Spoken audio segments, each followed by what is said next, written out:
This is part 12 of the series Logarithmic, Exponential, and Other Transcendental Functions. In the last part, we did a few examples of differentiating and integrating exponential functions to bases other than e, and I want to continue that process. We have another example before moving on, so let's take a look at that example. In this problem, we're being asked to find y prime of this function, the first derivative. And so see if you can figure out what would be the best way to approach this. All right, it appears that we have a couple of options. The first option is we could go ahead and convert this to an exponential to a base of e and then differentiate, or we can use logarithmic differentiation. So let's see how that works. So the first method is just we're going to convert this directly to an exponential to a base e, and that becomes e to the ln of x times x. This is just the standard conversion. And then the derivative of this, the derivative of y, of course, is y prime. The derivative of e to the u is e to the u du. So e to the u is just copying this guy down. The derivative of this u would be ln of x. This is the product rule. Notice that this ln of x is not a constant. So we have two expressions in terms of x that are multiplied together. That's the product rule. So it's u dv, derivative of x is just 1, plus v, the x, du, derivative of ln of x. Derivative of ln of x is 1 over x. X divided by x goes to a 1. And we have ln of x plus 1 here. And this converts back to an exponential to the standard base x. So here we have x to the x times ln of x plus 1. Now the other alternative is we can use logarithmic differentiation. In that respect, we would have to take the natural log of both sides. So the ln of y and the ln of x to the x. Well, on this right side, we can use the power rule of natural logs and pull the x out in front. And that's x ln of x. The derivative of x ln of x, again, this is the product rule. So it's u dv plus v, that's this guy, du. Derivative of x is just 1. The derivative of the left-hand side, we're going to use implicit differentiation. So derivative of ln of y with respect to x is 1 over y, y prime. Here we have x times 1 over x, that's just a 1. And we copy the ln of x down. Now we're going to have to multiply both sides by this y here. So we multiply this side by y, it goes away, multiply this side by y. And then we're going to substitute in y is just x to the x. So we're going to replace this y with x to the x. And there's our final result, which gives us the exact same thing as we had up here. So either way, convert to an exponential with the base e, or convert to a logarithmic and use logarithmic differentiation. Next, what I'd like to cover is some applications of exponential functions. So we're going to look at the different applications, compound interest, half-life, and things of that nature. So let's proceed with that. The first application of exponential functions is compound interest.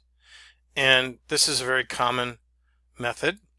This is an exponential function where a is the final amount, p is the initial principal, r is an annualized interest rate, and n is the number of compounding periods per year. This formula, this equation, is the amount of compound interest generated over 1 year. If we had a number of years as a variable, it would be n times t. We'll see that a little bit later. Now the other very important offshoot of this form is compound interest. Rather than taking periodic compounding like this is compounded over n periods per year, is continuous compounding. And we're going to take a look at how that expression is derived. Now the continuous compounding equation is this, where the amount is equal to the initial principal times the exponential e to the interest rate. And this has the effect of compounding continuously. Now where this comes from is start with the compound interest formula, which is right here, and we take the limit of that expression as n approaches infinity. So as this number, the number of compounding periods, approaches an infinite number, we see what happens to this. Now what we're going to do is we're going to manipulate this into a special form. You can see that it converts p and n to p times e to the r. So we're going to convert this thing to a form of the natural number e. And that's what the rest of this is about. So the first thing is I'm going to convert this fraction here, r over n, is the same as 1 over n over r. And basic rule of fractions, if you divide something by n over r, that r should normally go to the top. We're going to reverse that process and the r goes to the bottom. Then we're going to convert this exponent to the same expression, n over r. So the way we do that is we divide this by r, and then we raise this whole expression to the r power. Basic property of exponents: when you take a number raised to a power, raised to a power, these two exponents are multiplied together, and you can see n over r times r. The r's cancel out, and that's just n. So this is the equivalent of this.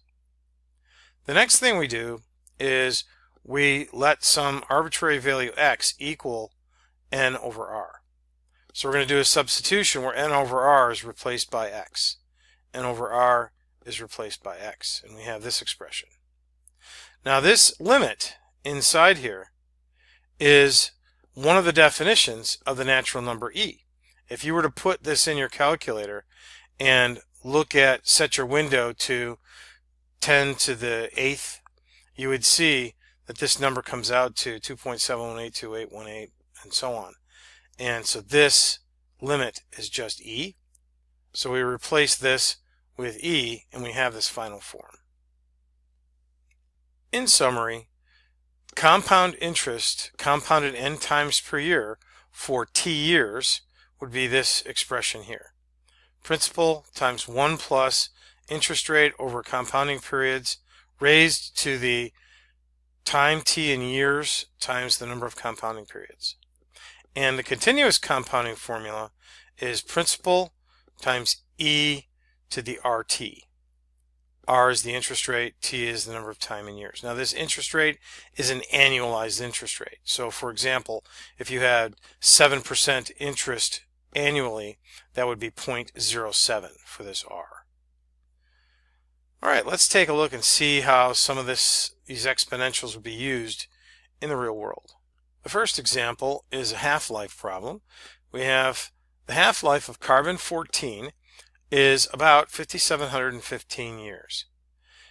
If a sample contains 1 gram of carbon-14, we want to figure out how much will be left in 10,000 years. So we're going to use one of our forms of exponential equations to get this. To solve this problem, I'm going to use a variant of our continuous compounding equation, which is simply an exponential to the base e. I'm going to interpret a as the final amount of carbon-14 and p as the initial amount of carbon-14. The r gets replaced by this k. It's just going to be a constant of proportionality here. And the t is time in years, just like it would be if we were doing compound interest. So my first task is to find this k value, because in compound interest I knew the interest rate, but here I don't know this constant, so I'm going to need that. Well, I'm going to use a little trick here. I know, since this is half-life, that in 5,715 years, whatever I start with, I'm going to have half that amount in 5,715 years. So I'm going to say that p is 2 and a is 1. So the final amount is 1, the initial amount is 2. We divide by 1/2, and then we take the natural log of both sides. So this becomes natural log of 1/2 equals the ln of e to the k times 5715. E to the ln of e goes away, and we just have k times 5715, and then I divided both sides by 5715 here. So k is equal to this expression. When you put that in your calculator, you get this approximate value. Now what I would do is I would store this k value so I can use it in the future. Now we're ready to actually find our value for the problem. We know we're starting with 1 gram. That's e to the k that I stored in memory times 10,000 years. We want to find out how much is left after 10,000 years of the initial 1 gram. In this case, it's all we have to do is plug it into our calculator, and we get approximately 0.2973 grams of carbon-14. All right, let's take a look at another type of problem. In this problem, we're told that on day 3 of an experiment of growing fruit flies, there are 6 fruit flies. On the 9th day, there are 24 fruit flies. We want to find out what the original population of fruit flies was. Well, since this is a natural problem, we're going to use another variant of this exponential function, because this is the natural exponential function, and this models many natural processes. Now what I did was I filled in my information for the first set of information. So I know that I had 6 fruit flies after 3 days. But as you'll note, we don't know how many the original were, and we don't know what this constant is. So we have 1 equation and 2 unknowns. Clearly we're going to need a second equation. So we're going to use this second piece of information down here. We know that on day 9, when t is 9 days, we had 24 fruit flies. So here now we have 2 equations and 2 unknowns. So we have a basic system of equations. So what I'm going to do is I'm going to use a form of elimination, and I'm going to take this expression and I'm going to solve it for p. So we just divide both sides by e to the 3k. So 6 over e to the 3k is my principal, or the initial number of fruit flies. When I take that value, I can substitute that in for this p value here, and so this equation becomes 24 equals 6 over e to the k3. Now here I have k9 divided by k3. This is actually 9 times k and 3 times k. So this is 9k divided by 3k. We know that when we're dividing like bases, we subtract exponents. 9 minus 3 is 6k.